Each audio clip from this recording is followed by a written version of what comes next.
નમસ્કાર મિત્રો, આજના વિડીયોમાં આપણે શીખીશું વોટ્સઅપમાં કોઈપણને બ્લોક કેવી રીતે કરવા અથવા કોઈપણ નંબરને બ્લોક કેવી રીતે કરવો। તો ચાલો વિડીયોને શરૂ કરીએ। તો મિત્રો, હજી સુધી તમે વિડીયોને લાઈક નથી કર્યો તો વિડીયોને એક લાઈક કરી દો અને ચેનલને સબસ્ક્રાઈબ કરી દો। તો મિત્રો, આજના વિડીયોમાં આપણે જાણીશું કે વોટ્સઅપ પર કોઈપણ નંબરને બ્લોક કેવી રીતે કરવા। તો સૌથી પહેલાં તમારે વોટ્સઅપ ઓપન કરી લેવાનું છે। તો હવે તમારે જે નંબરને બ્લોક કરવાનો છે તેના પર ક્લિક કરી લેવાનું છે અથવા જે કોન્ટેક્ટને બ્લોક કરવાનું છે તેના પર ક્લિક કરી લેવાનું છે। તો હવે નંબર અથવા કોન્ટેક્ટ પર ક્લિક કર્યા પછી તમારે એના પ્રોફાઇલ ઉપર ક્લિક કરી લેવાનું છે। તો હવે તમારી સામે આવું પેજ આવી જશે। તો તમારે આ પેજમાં થોડું નીચેની બાજુ જવાનું છે। તો હવે તમને નીચેની બાજુ એક બ્લોક એવો ઓપ્શન જોવા મળશે। તો હવે તમારે એના ઉપર ક્લિક કરી લેવાનું છે।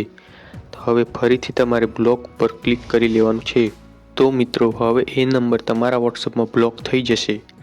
તો તમે આવી રીતે કોઈપણ નંબરને વોટ્સઅપ ઉપર બ્લોક કરી શકો છો। તો તમને આ વિડીયો કેવો લાગ્યો એ કોમેન્ટમાં જણાવજો અને વિડીયો પસંદ આવ્યો હોય તો વિડીયોને એક લાઈક કરી દેજો અને ચેનલને સબસ્ક્રાઈબ કરી દેજો। તો મિત્રો, મળીએ બીજા આવા ઉપયોગી વિડીયોમાં। Thanks for watching.